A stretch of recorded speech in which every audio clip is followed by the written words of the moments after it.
I want to run away with you. I don't really care where to. Just want to be alone with you. Dun, dun, dun, dun, dun. Welcome back. Welcome back. Thank you guys for watching. Hello. Okay, she got excited because I asked her to do the welcome with me. So this week we haven't been building or doing much because it's been kind of like an administrative week. So I wanted to show you the 3 ways we cook off grid. And the first way is right behind me. So the first way is our wood stove. Gets nice and hot and we could use our cast iron. Pasta. We're making pasta. That's what I heard.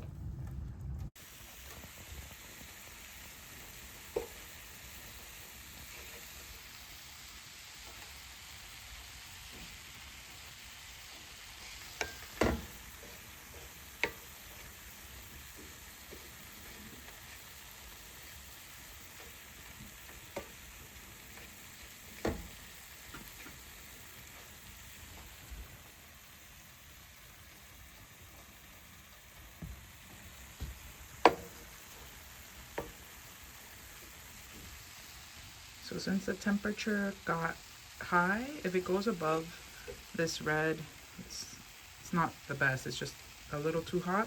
So I just close the vent a little bit. And once it goes back, then I can go back to opening it. And this is kind of a treat this week because it's been warm already because we're in spring, but today is cloudy and rainy. And so it's about... Spring sour.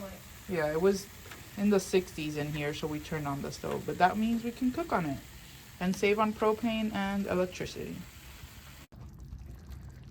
So like you heard Lily at the beginning, we're making pasta. And the good thing about the wood stove is that you could just let it simmer here. We're using we needed to warm up the cabin, and so we just have the pasta sauce. And we can let it simmer for as long as we want, as long as the stove is on.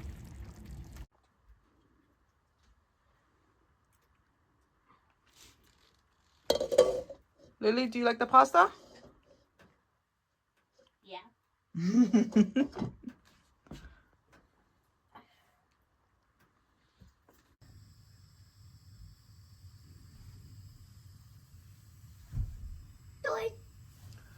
And so here's the second way we cook is using these propane camp stoves.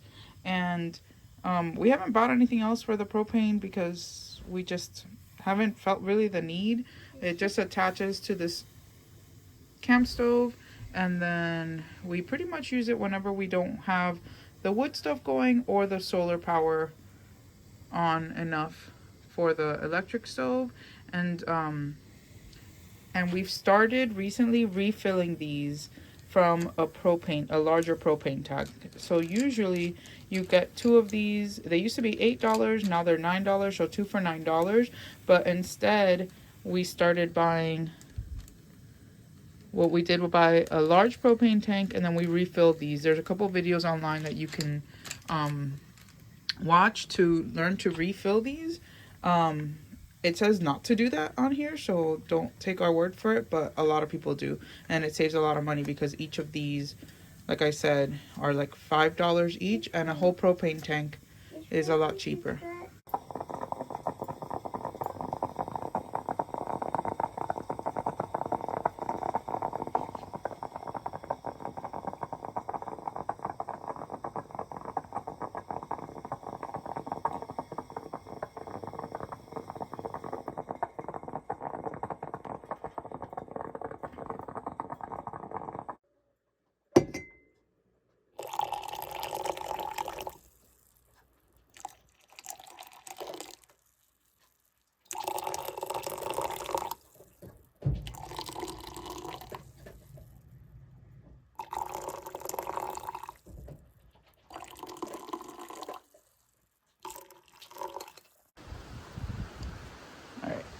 These are our solar panels. I'm showing you these for a reason right now.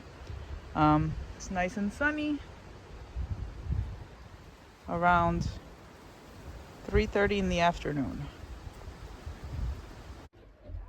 All right, so it's actually almost 4 o'clock, and this is where our battery is at. And I'm not going to explain to you the whole solar system, because our whole solar panel system, because Sean is really the expert. But basically, this is our battery, our inverter, and the charge controller, I think it's called. Basically, this tells us how much power we have, and in the middle of the afternoon, if this has a good number, like between 27 and 29, then I know I could use the electric stovetop. So when I started cooking, it was at 29, and then this light was flashing, because that means that the battery is as high as it could be. Like, it means that if whatever power we're using is directly from the solar panels. Now it's actually getting a little cloudy, so you could see it's dropping, but it's still good enough to use the electric stovetop, which I'll show you now. The sun has been going down around almost 8:30, which means we have 4 hours left of sun, and we can use the solar power, the battery, we can use it, and we'll still have enough for the evening. And in the evening, actually, we only need to charge our phones and use the lights until we go to bed. So it works out pretty well. On very sunny days, I can cook on the electric stovetop.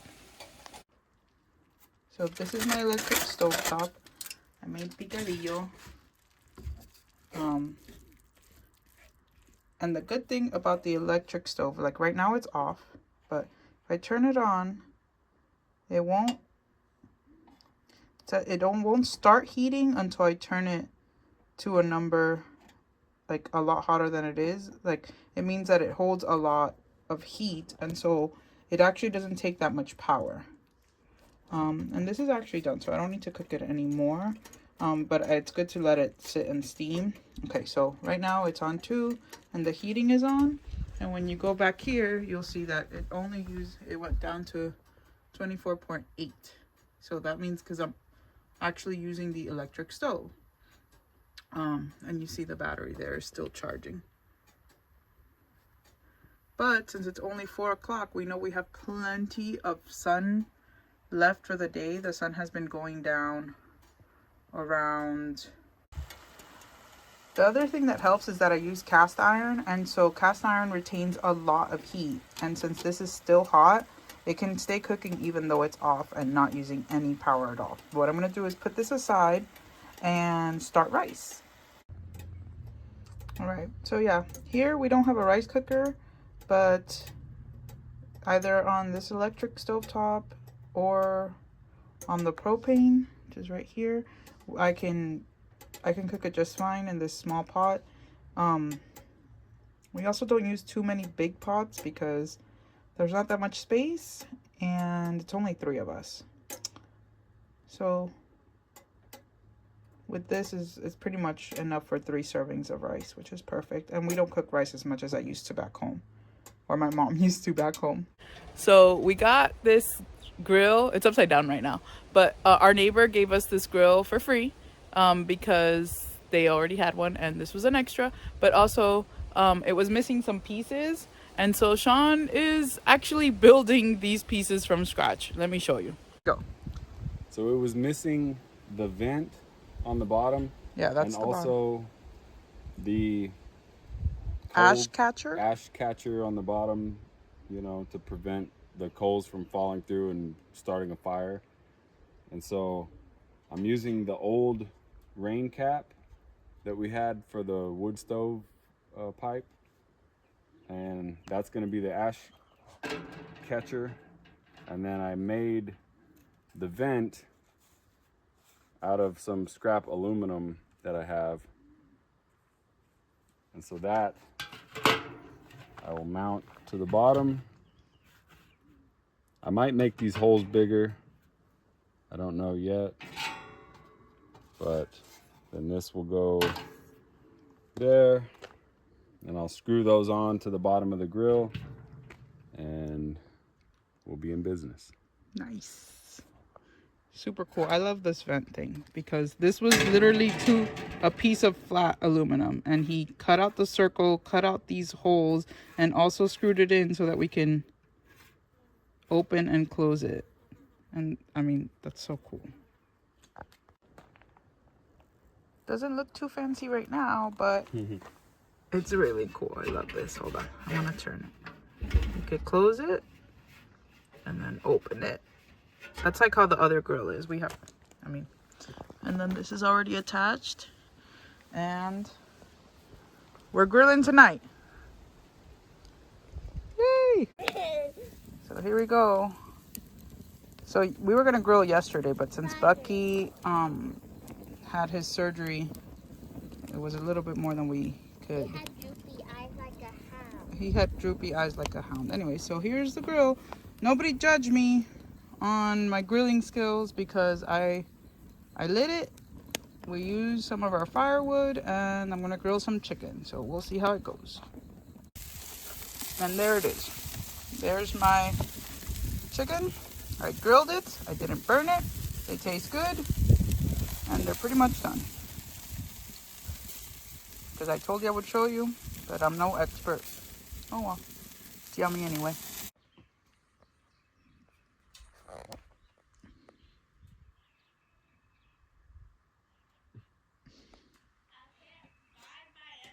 That little orange thing is cedar apple rust.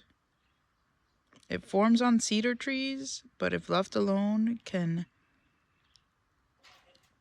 infect apple trees and then ruin the apple tree.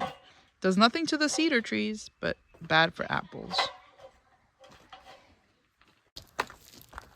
Okay guys, so sorry that we couldn't show you this, but Arlene, just cut down my first big tree. And we did it for a reason. Yes, we did do it for a reason. We're not just cutting down trees because we want to.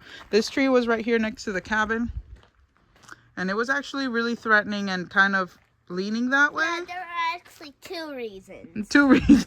Thank you, Lily. It was kind of threatening, and actually some branches had already broken after a snowstorm, and it was leaning more towards the cabin. And so we wanted it. Sean has been wanting to cut it down to prevent it from ruining the roof, but also we found, what is it called? Cedar apple rust. Yeah. And we're making a short on that, so hopefully we can link it below so you know what that is. And so Sean did the notch, which is when you make like an angle cut on one side, but then I had to Do the back cut. do the back cut because Sean tied a rope around it, the top, and then was pulling it that way so that it didn't fall anywhere where anything else could break. And It's so like yeah, tug a rope with a tree too. yeah, he But was. also, about that orange thingy apple cedar rust, that actually affects like apple orchards. Yeah, so we're gonna explain it more in that short, and so that you guys know what it is. But yep, my first tree. Wait. Thank you. Hey, you. Good Thank job.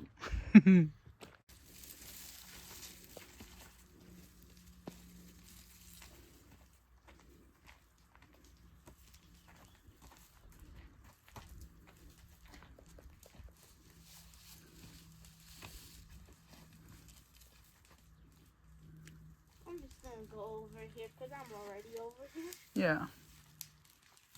This is kind of heavy. You wanted to carry it. I know. Because I'm strong and I'm exercising. Okay, good job.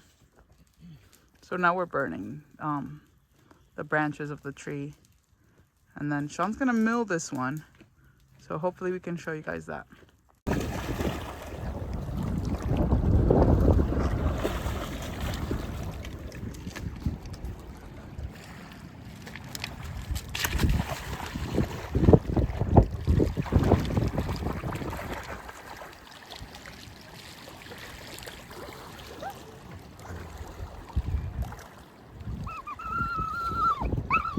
Look, it's right there.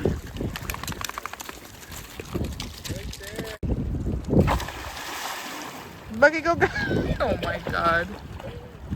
We're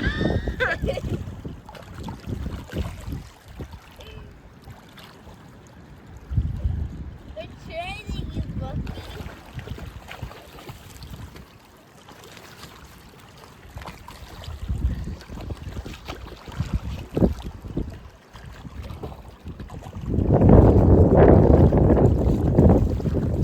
Bucky, go get it. We need it. We need that stick, Bucky, go get it. So easy. Get it. Bucky.